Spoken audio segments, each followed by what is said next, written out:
folks, you're listening to Count Richard Van Coudenhout Clergy. Today I have the pleasure of Dr Gerry Waters in the car. This time in mine rather than his. Be cheaper on the fuel bill, that's for sure. Yeah, that's sure. And I was just hoping, Gerry, if I may, to get an update on how your campaign is actually going. Well, my campaign... Actually, there's one of your posters. That's right, yeah. Very good. Yeah, my campaign is going very well. Great. And I'm actually enjoying it. Nice I'm one. enjoying the process Sure. of getting out and meeting the people. But there again, I've spent my life meeting people, and I've never been particularly shy or reticent in making friends with people. Yeah. The problem primarily is that the constituency is massive. It certainly is. It stretches from Kildare here where we are. We're on the periphery of Kildare.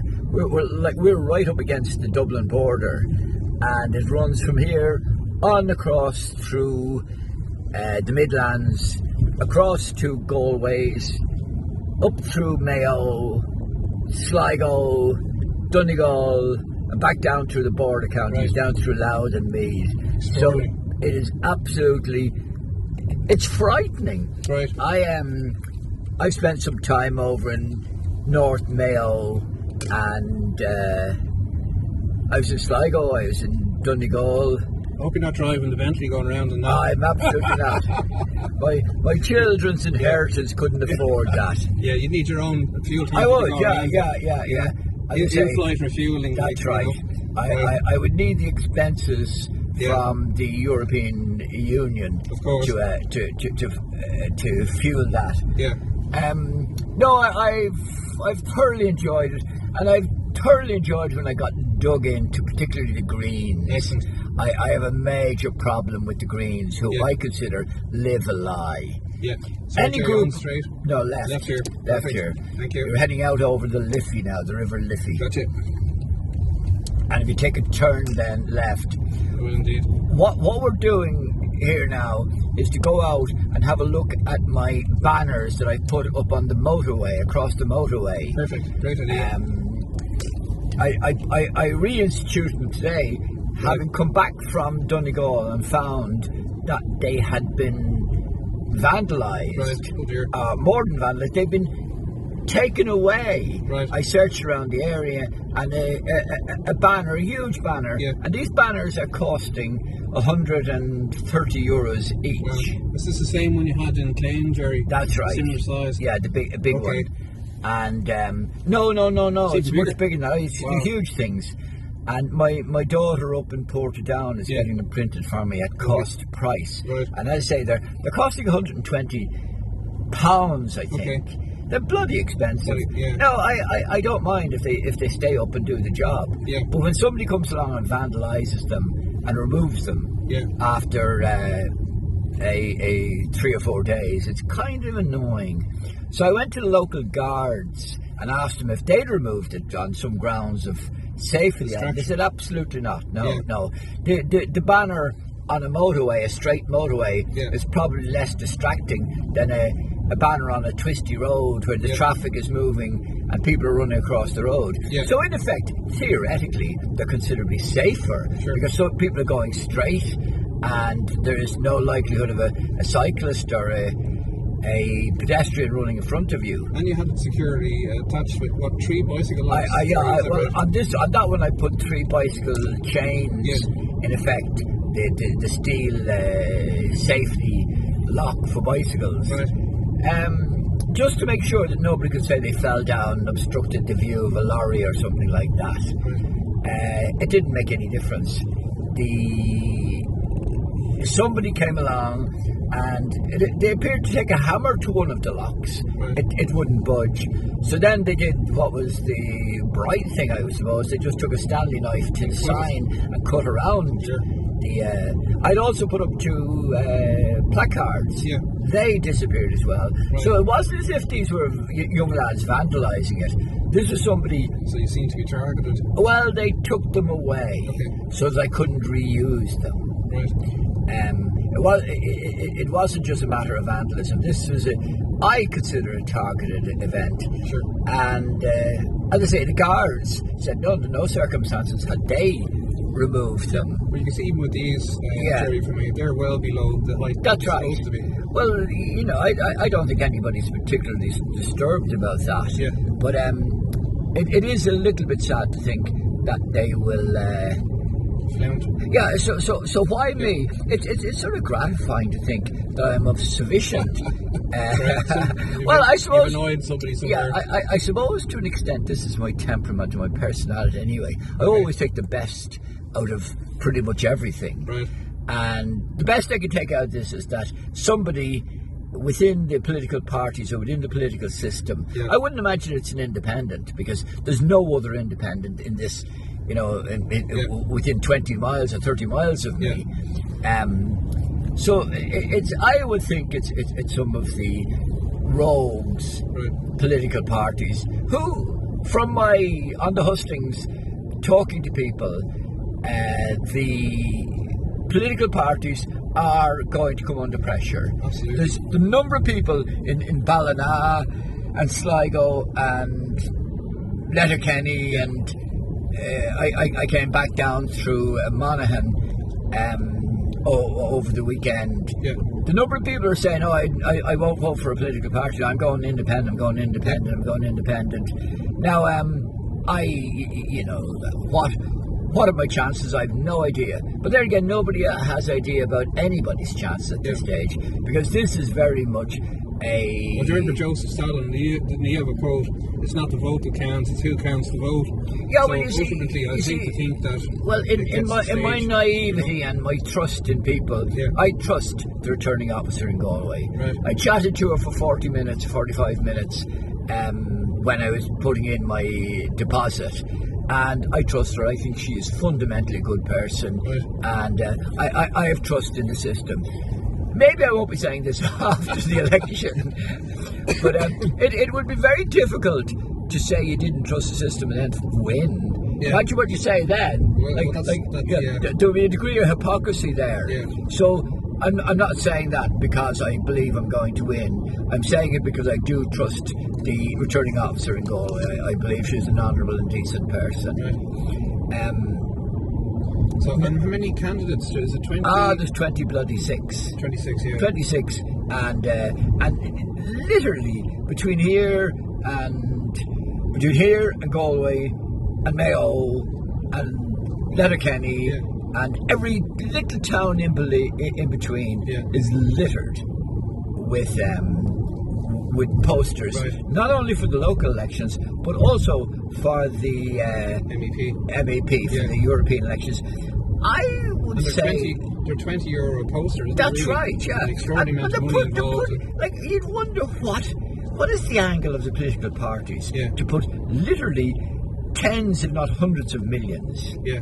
Well, I don't know. Well, it's millions anyway. Yeah. You know, it's not below the million figure that they're putting into these elections. Like, what's their angle? What's so important? Yeah. Like all over the place, Blaney, and you know.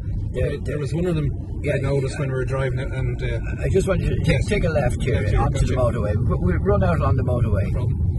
But there was 3 at the Fianna Fáil fellas on the one poster, right? Was there? Yeah, and it kind of reminded me of the old joke about the law firm called Rob Cheatham and Steele. Yeah. You know, there they were, the 3 amigos on the one poster. Yeah. You know? Well, as I say, I don't know. It'll be interesting to see if my poster is gone that I put here 3 or 4 hours ago. That's why we're coming down this way, because there is one on this. This is the M4, and we put one on the M3. M3, isn't it? Yeah. I just know we were passing Weston there. If I may, an early childhood memory of mine was visiting Weston. I think it was after they made the film. I think it was Rick Toffin and Brown in 1970. Yeah. And I think it was the last of. They made a couple of movies in Ireland that involved World War One. That's right. Aircraft from the Blue Max. Yeah, that's right. Yeah. And Rick Toffin and Brown. But unfortunately, I think there was an airport pilot killed in an accident. Was there? I wasn't aware of that. Yeah, Jim Liddy, I think he was. Is that right? I wasn't aware of that. Between a helicopter and a plane, and that kind of put an end to that era. You know. what the helicopter with the camera in it was obviously photographing it. And unfortunately, all were killed. So that kind of put an end with the cooperation. That's very sad. It was an interesting area for movies. If you like your movies. I don't know how well your camera is going to reproduce this, but it's got a beautiful sky. There's a beautiful sky in front of us. Fantastic. Yeah. I love this time of year. We're blessed with the long evenings. Aren't they? Yeah, it's lovely to think that at sort of 6 o'clock you can finish work or 5 and still have a day ahead of you almost. Yeah, it's gorgeous, isn't it? Yeah. We're coming up to the bridge from which my banner was stolen. Sure. And I put the other one on further up, so we'll just see if it's still there. Sure.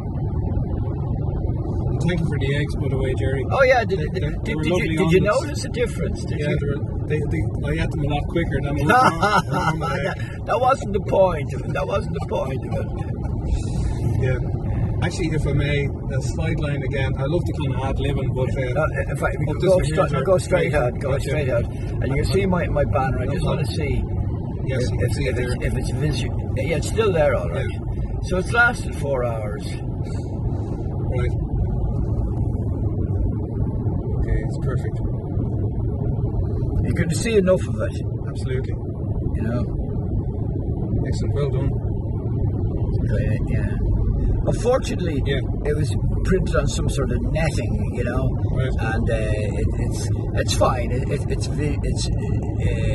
visual. Sorry, you were saying? Yeah. No, just as I say, I know you're a great man for engines, and I'm very impressed with your knowledge of the dexterity needed to change parts and cars and all that, but I have a bit of a leaky radiator. Right? You want me to do a job in it? No, I was looking for advice. Somebody told me if you drop an egg into a radiator. That's true, but you see, the egg will actually, the white of the egg will coagulate. Okay. And I'd probably take the yellow out. It'd coagulate and plug the hole, but that's not a very good idea fundamentally, because the egg will coagulate all over the engine and the inside the engine. Would it have to be free range, or does it make a difference? Yeah. No, I just thought I'd run it by you.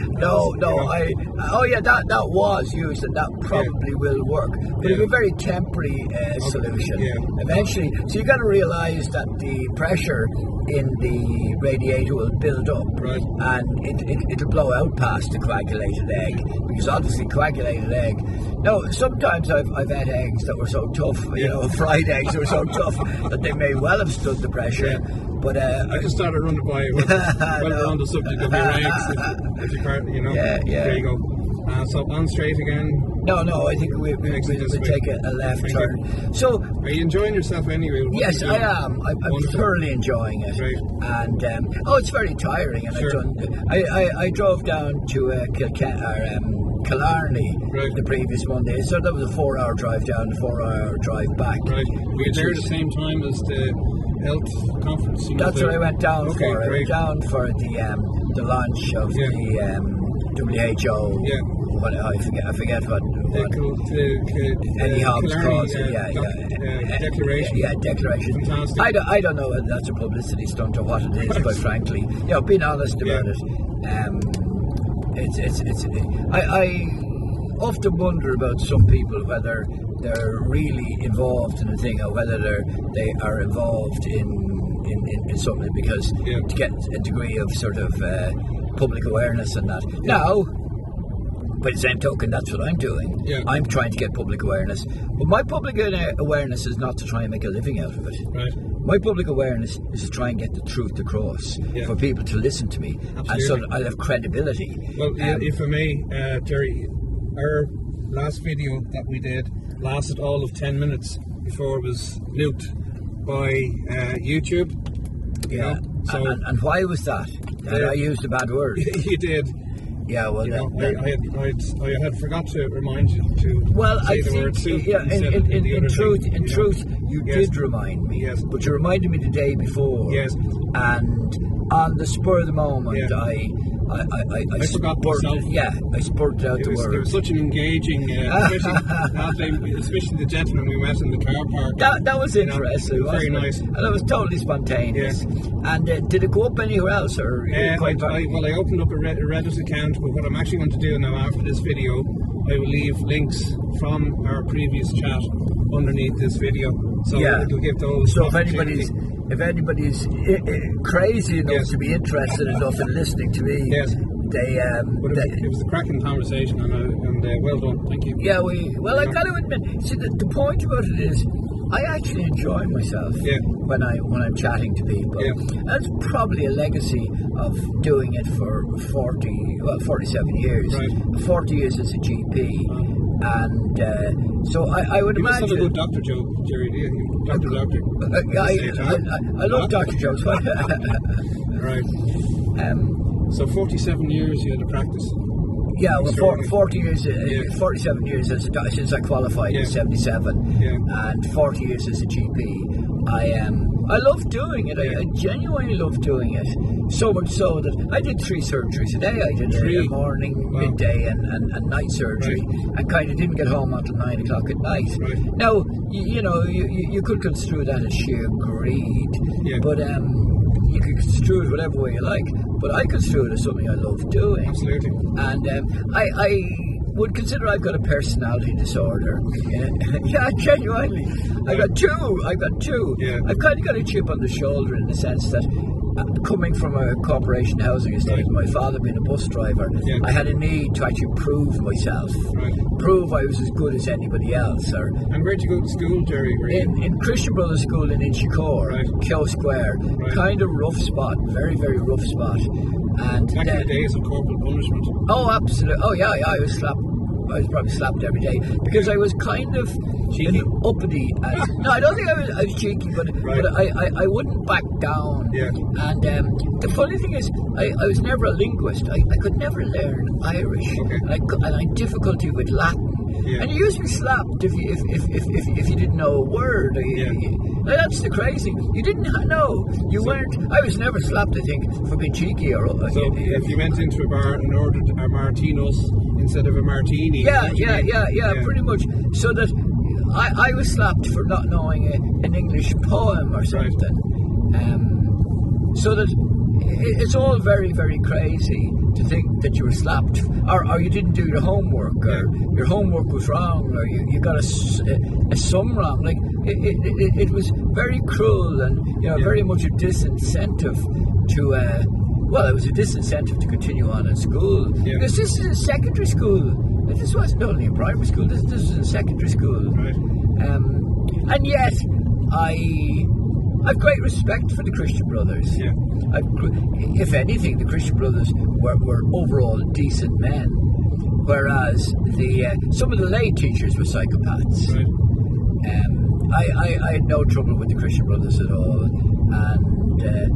and I think oftentimes they are misunderstood because they sometimes joined, so too in the priesthood. They joined the priesthood and the Christian Brothers at the age of sort of 13 or 14. They were channeled in from there. But it was regarded gaining favour with God, wasn't it, if one member of the family became either a priest or I don't know because none of my family ever became a priest or maybe different generation. Yeah. Well, no. I mean back then, I was the only one that ever went to sort of third level school of any description. Right. And when I did it left here. Oh, left here. I did it bloody right. I did medicine, which was quite outside my station in life. Like I was that was enough for me. But you'd already left school, isn't that right? And then you went back studying. I went back after 4 years. That's quite an achievement. And I went to the Institute of Education. Look at there's a beautiful sky. It's lovely. Do you like to paint at all? Pardon? I used to do a bit of work. No, I'm not artistic. Yeah. I'm not neither artistic or musical. No, I'm not. I'm totally useless when it comes to things like that. But I'm scientific. I understand science. Do you know, you're getting really good value. Quite apart from my background, nattering. That's some beautiful skies. Lovely. I do hope they reproduce on the that would be grand. video. We like that, Yeah. We're coming down from Barberstown Castle. That's where Paul Newman was, isn't it? When he had his. Was that Barberstown? Barberstown. That was owned by the guitarist. What's his name? Right. Oh dear, what's his name? Not from Queen, is it? No. I can't remember now. Yeah. Barberstown was a centre for all the rock stars and the in people back in the 70s, 80s, 90s. Right. I'll think of his name when I stop trying to think of it. But it's not peculiar that the harder you think about something, the and more then it comes to difficult. you later on. And then suddenly, out of the blue, it comes to you. I get text you in the middle of the night. Kevin, I know what it is. Nah, let you sleep. Yeah, thanks. So where are you off to tomorrow, Jerry? Now, where am I off to tomorrow? Well, I actually will be probably working around. What we got to do is we got to get into South Meath, yes. into sort of Drogheda and those areas. Right. I haven't really touched those yet. But the areas are so massive. Incredible, isn't it? Yeah, it's unbelievable, and you really would need a massive machine. Yeah. But And have you met any other parties while you're at canvassing? Oh yeah, I ripped into the Greens, I ripped into the Labour Party, and I ripped in. Right. Oh yeah. I've taken some scalps along the way. Excellent. When you go to these things, they sort of. They're obliged to give you a minute to introduce yourself. Yeah. So they give me a minute to introduce, as they do all the other candidates that are there at these meetings. But then they ignore you to the best of their ability. Well, I saw you firing on all cylinders in Mullingar. I thought that was great fun. Yeah. And the fun thing is, I was the only one that actually got spontaneous applause and laughs at it. But there were some boos at the Green Party member saying that what she called them crackpot. Yes, that was a reference to me, and I attacked her on that. So I was down in Galway, I think last Friday, and Friday week, and I ripped into her again. Yeah. She was terrified of me, absolutely terrified of me. She's a senator, though, isn't that right? So Well, you see, I have very little respect for politicians, and I've actually got something verging on disdain for politicians. I always feel that politicians, particularly those that go in to it young, are the ones that come from a dynasty, are in there because of their family or their uncle or something like that.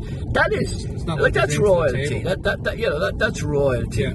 And it's almost like they feel they haven't. It's nepotism. Inherited right. Yes, exactly. Well, I suppose to an extent the crazy thing and the very sad thing is that people will elect somebody on the basis of their surname. Yeah. Like, there's a saying that the people get right here. If you're right here, if the people get the government they deserve, and unfortunately, there's a lot of gombinism in Irish politics. Yeah.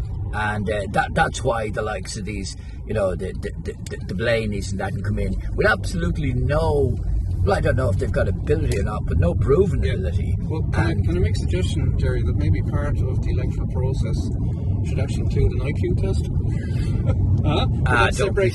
I'm only joking. No, you know what I mean? We need intelligent people. 90% of the politicians be thrown out. We need intelligent people to run things, Jerry. No, without a doubt. Yes.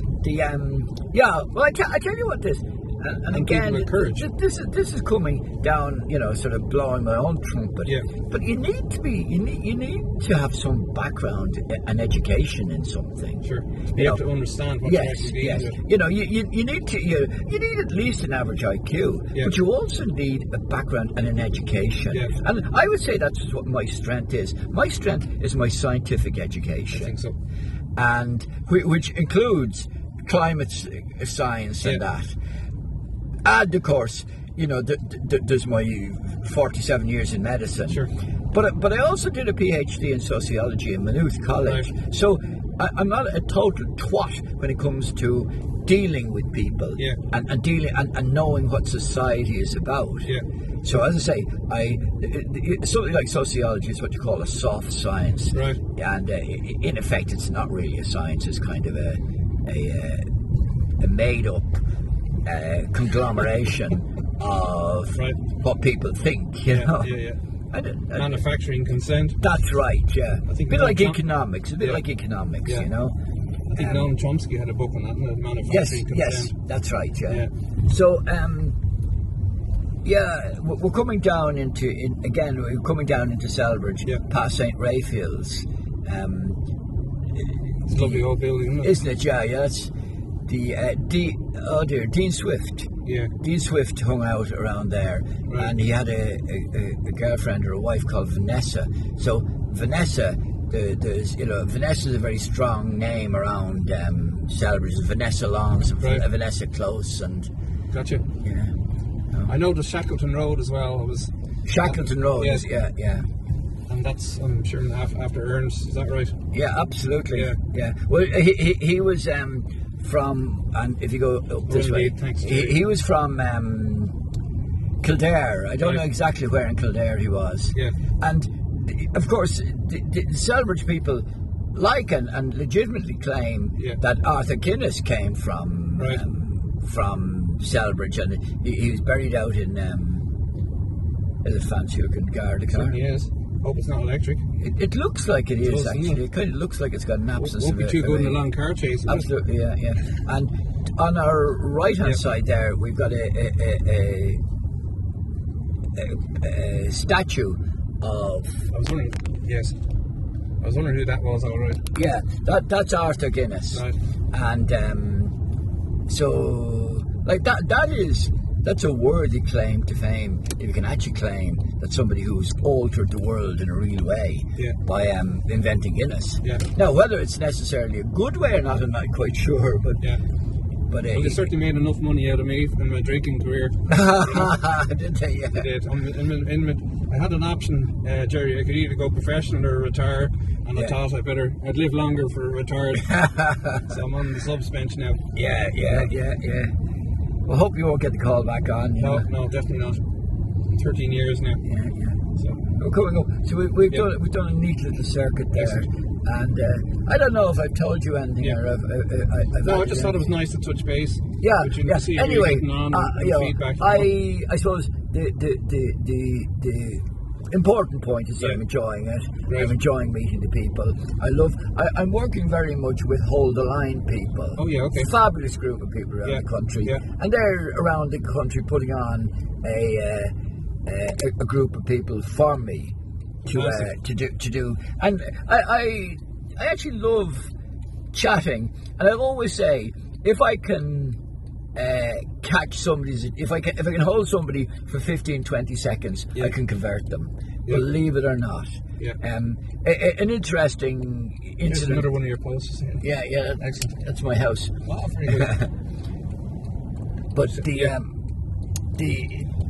three guys down in Ballina, three big hard men, big armed men. Armed men, I mean, they got big arms rather than being armed. And but they start kind of saying, it's a load of bullshit, Joe. It's a waste of time. I wouldn't be bothered voting around that. It's all a hoax and a scam and that.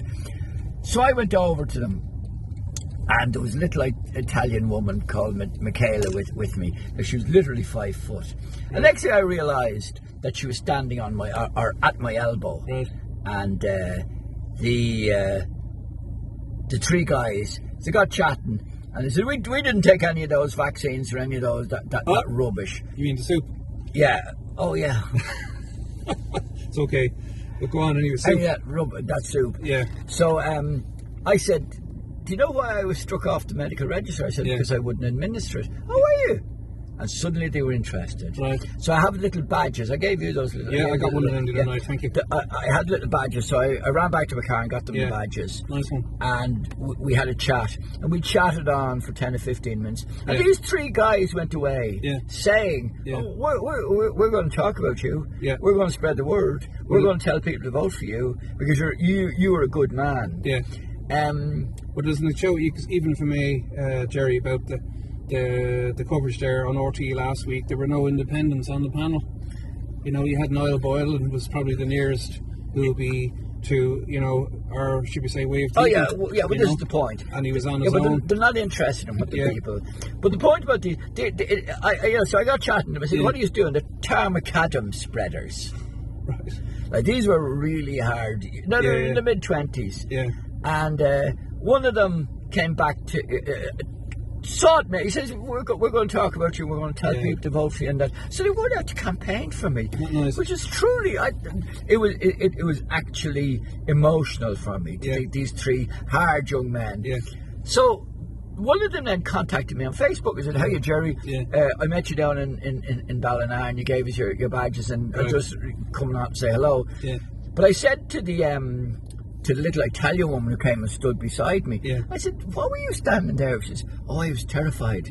Yeah. And I said, I wasn't in the least bit problem. I wasn't the least bit fearful. She said, that was the problem. She says, in no way were you intimidated by these three mountains of men, you know? Yeah. And I said, of course I wasn't. I knew nothing was going to kick off, and I knew I could handle them, and I knew by the end of it, they'd go away, my friend, and they did. Yeah. But it's I suppose, I'm lucky in the sense that I can talk to people. Yeah, well, you got 47 odd years of. Yeah, but I think coming from a corporation housing estate, it probably helps as well. Okay, taking your own corner and things. That's right, yeah. And the fact that, you know, like, one of them must have been about 6'5". Right. Huge men. Wow. And the others were well over 6 foot. So I was dwarfed, and the little woman who came to protect me was dwarfed between me. But that was the point. She came in that, and I appreciate that she, even though the two of us, had she sat up on my shoulders, we wouldn't have been as big as the one of them, you know. Wow. But would you have any? For instance, any of the radio stations trying to get in touch with you? Yeah, I was. I was on Highland in Donegal, yeah.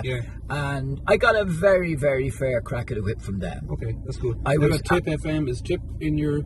No, Tip isn't. No. But I got to admit, they gave me a fair crack at the whip. Unlike I got in the Farmers Association, the IFA. Right.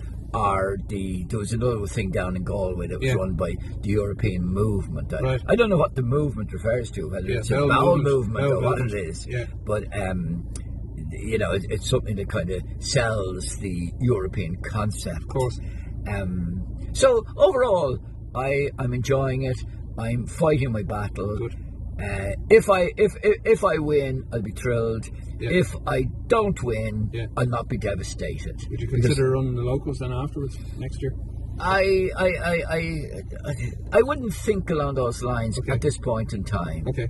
But I've met some fabulous people, and I've got such great allies, and you know, it's been a trip well worthwhile. Yeah. And it doesn't matter what happens. Well, obviously it does matter what happens. But if the other thing is, I don't want to be last in the race. Yeah. But if I am, so be it. Yeah. But at least you're taking, as St. Paul said, taking part in the race. Well, you see, I got to admit, I was never one of those that believed in sort of participant medals. You know, I've always felt that there's a pecking order and a hierarchy. Otherwise, what's the point of things? Well, that's right. And if somebody's good at something, effort has to be rewarded. Yes. So we're not all equal. I can't sing, I can't dance, I can't. And I pay tribute to people who can do it much better than I can. Yeah. But at the same token, I was a runner and I was a boxer, and people would pay tribute. I would hope people would pay tribute to me being able to do things better than nobody stopping for the pedestrian crossing there for a young lad to cross. Yeah. Amazing. Isn't that amazing? Yeah. Just an observation. Yeah. They're oblivious to the fact that he was there. Right. Yeah. Right. So what do you think, Jerry? We say good night. I think we say. I'll kiss you good night now when we turn off the camera. As I say, is it good night for me? Good night from me. Right. Good night from you. Sorry, I've forgotten that joke. From the Count and Dr. Gerry Waters. Thanks very much. Good night.